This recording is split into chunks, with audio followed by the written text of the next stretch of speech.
Apa yang kita sebut sebagai demokrasi sebenarnya tidak lebih dari sekedar angka-angka. Di negara demokrasi, kebebasan berpendapat, berekspresi, berkongsi, dan lain sejenisnya memang dijamin. Kalian bisa menyampaikan pendapat apapun tanpa perlu takut ditangkap, tanpa perlu takut diintimidasi. Meskipun memang beberapa kali hal-hal semacam itu masih terjadi, terutama dari orang-orang yang tidak suka. Meskipun memang kemudian diatur, kamu dilarang melontarkan kata-kata tertentu kepada pemerintah, dilarang mencaci maki, dilarang melontarkan kata-kata yang tidak pantas, kata-kata yang mungkin meruntuhkan reputasi mereka. Kalau melakukannya, kamu akan dikebiri habis-habisan. Inilah yang kita sebut sebagai demokrasi. Tapi sebelum kalian melanjutkan video ini, jangan lupa kalian like, komen, dan subscribe dulu ya. Nah, tentang demokrasi yang akan saya bahas ini sangat berkait erat dengan pemilu 2024. Dikatakan bahwa pemilu atau pemilu yang demokratis adalah mekanisme yang dipakai untuk menghentikan orang-orang jahat memimpin negara ini. Setidaknya begitu. Pemilu, apapun hasilnya, adalah sistem paling baik di antara sistem-sistem yang lain. Memang bukan yang terbaik, karena tidak ada satu sistem manapun di dunia ini yang sempurna. Tapi di antara semua sistem, demokrasi memiliki lebih banyak sisi positif. Akan tetapi apapun itu, kembali lagi ke statement awal saya, dalam konteks pemilu, demokrasi adalah angka. Siapa yang paling banyak memperoleh suara, maka dialah yang akan menang. Secara matematis begitu. Kita punya satu sistem di mana untuk memilih satu pemimpin, kita membutuhkan perolehan suara yang terbanyak. Maka sebenarnya dalam mitos pemilu, tidak penting seberkualitas apa kamu, sementereng apa visi dan misi kamu. Jika kamu tidak memperoleh suara yang terbanyak, kamu tidak akan pernah jadi pemimpin, tidak akan pernah jadi presiden, tidak akan pernah jadi gubernur, juga tidak akan pernah menjadi bupati atau wali kota. Oleh sebab itu, dalam pemilu yang dikejar itu bukan hanya paparan visi misi, tapi juga bagaimana merangkul sebagian besar masyarakat, menyentuh pikiran dan hati masyarakat agar ketika tiba saatnya mereka memilih kamu di TPS. Itulah kenapa kemudian terjadi banyak kecurangan, terjadi banyak kampanye hitam, propaganda, saling serang, sebar fitnah dan kebencian, saling jegal-menjegal. Semua itu dilakukan untuk membangun opini publik tentang dirinya sendiri maupun kompetitor, yang ujung-ujungnya adalah untuk mengumpulkan simpati publik dan kemudian perolehan suara di TPS. Itu juga yang terjadi dengan para kontestan pemilu 2024, baik figur maupun partainya. Beberapa bulan terakhir, kita disuguhkan dengan drama-drama politik yang tiada habisnya. Pertarungan-pertarungan yang menjurus pada pembunuhan karakter, fitnah, dan serangan psikologis. Ini wajar dan harus dibaca sebagai pertarungan momentum, pertarungan gimmick politik di depan layar yang hanya akan berlangsung selama pelaksanaan pemilu. Meskipun bisa jadi ada beberapa pihak yang menganggapnya sebagai konflik serius berkepanjangan. Misalnya seperti yang terjadi pada kubu Megawati versus Joko Widodo. Beberapa kalangan mengatakan sulit bagi keduanya, bagi Megawati dan Jokowi untuk bersatu kembali di kemudian hari. Genderang keduanya sudah ditambuh sejak majunya Gibran sebagai calon wakil presiden dari Prabowo Subianto, dan jual beli serangan di antara keduanya terjadi sejak saat itu.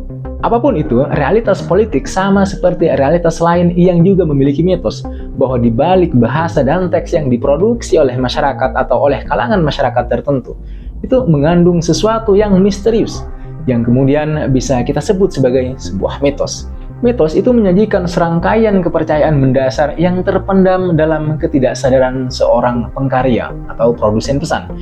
Ketidaksaran adalah sebentuk kerja ideologis yang memainkan peran dalam tiap representasi. Mungkin ini bernada paradoks, karena suatu tekstualisasi tentu dilakukan secara sadar, yang dibarengi dengan ketidaksadaran tentang adanya sebuah dunia lain yang sifatnya lebih imajiner. Mitos erat kaitannya dengan ideologi. Sebagaimana ideologi yang tidak berwajah tunggal, mitos pun demikian. Mitos terkandung dalam suatu ideologi yang cara kerjanya adalah naturalisasi sejarah. Maksudnya apa? Maksudnya adalah suatu mitos akan menampilkan gambaran dunia yang seolah terberi begitu saja alias alamiah. Nilai ideologi dan mitos itu muncul ketika mitos tersebut menyediakan fungsinya untuk mengungkap dan membenarkan nilai-nilai dominan yang ada dalam suatu masyarakat. Maka dalam pemilu, mitos ini kemudian menjalankan fungsinya untuk membenarkan nilai-nilai dominan dalam suatu masyarakat. Beberapa mitos yang mungkin bisa dilihat dari pemilu 2024 adalah: satu, misalnya, mitos tentang dinasti politik. Terutama sejak anak dan menantu Jokowi mencalonkan diri menjadi wali kota Medan dan wali kota Solo, hampir semua orang berteriak tentang dinasti politik.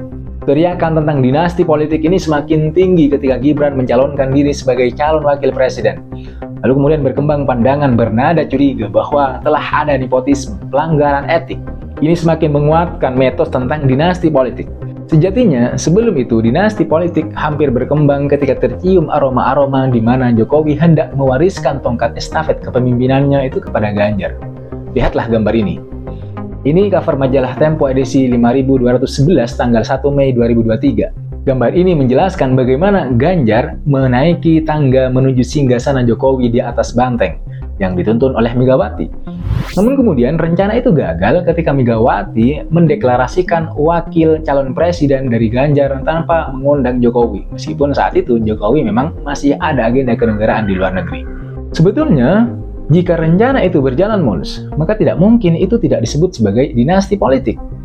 Meskipun demikian, mitos dinasti politik ini kemudian melekat pada keluarga Jokowi. Mitos ini kemudian dikanter dengan pandangan bahwa dalam sistem demokrasi, setiap orang berhak memilih dan dipilih.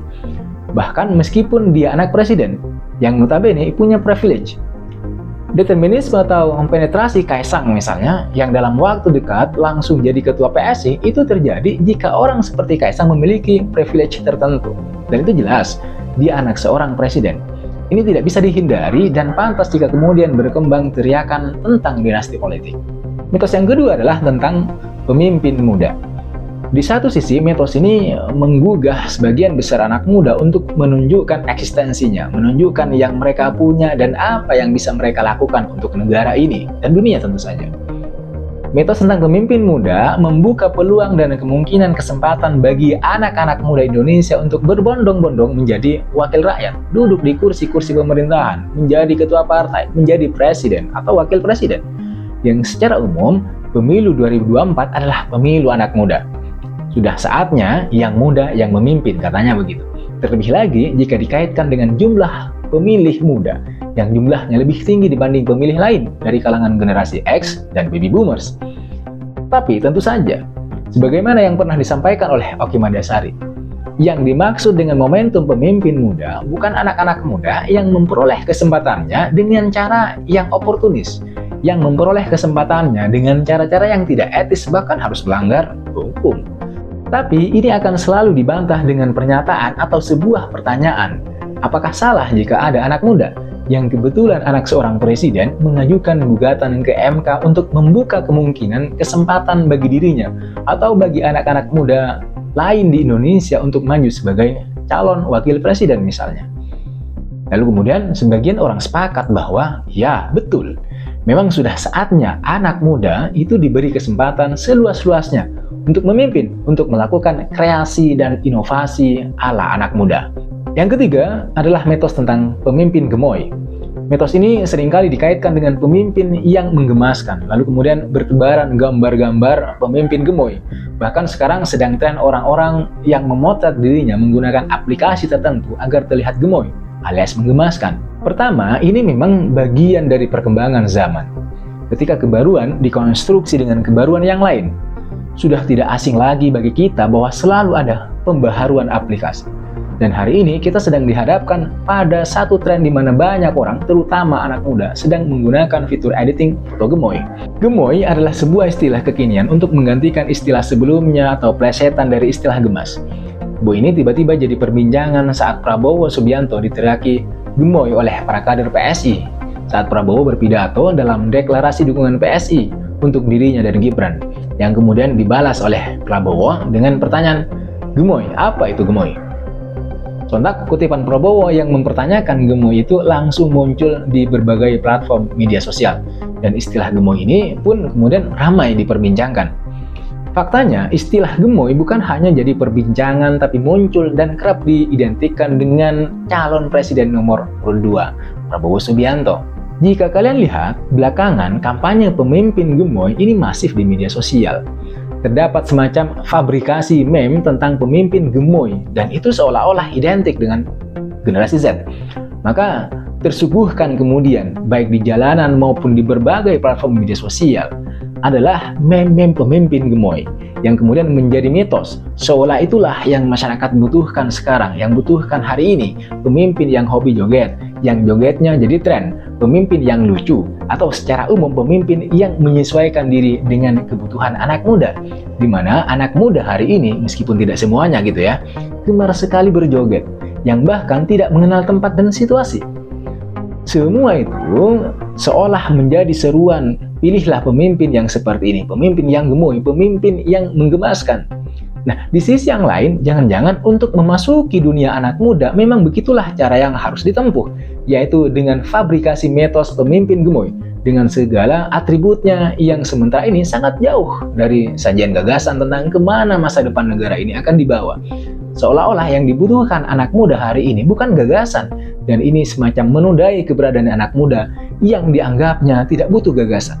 Seolah yang ada di kepala anak muda hari ini itu bukan tentang itu, bukan tentang visi dan misi, bukan tentang pengetahuan, melainkan atribut-atribut fisik yang jauh dari kedalaman. Bayangkan, bahkan kata atau istilah gemoy sendiri itu sudah mereduksi kebermanaan kata gemas atau menggemaskan. Ini yang disebut Yasraf Amir Piliang, bahwa kata-kata sudah kehilangan makna, sudah kehilangan kesakralannya. Tidak ada lagi kewibawaan pada kata gemas atau menggemaskan. Bahkan kita sendiri juga sulit untuk melihat adanya kewibawaan pada kata gemoy. Sementara ini saya bertanya-tanya, apakah penetrasi meme pemimpin gemoy itu serupa dengan istilah masuk dari pintu mereka, keluar dari pintu kita? Menurut kalian gimana? Tulis pandangan kalian di kolom komentar. Semoga video ini menjadi input yang bisa memberikan alternatif sudut pandang buat kalian. Jangan lupa like, komen, dan subscribe. Sampai jumpa di video berikutnya.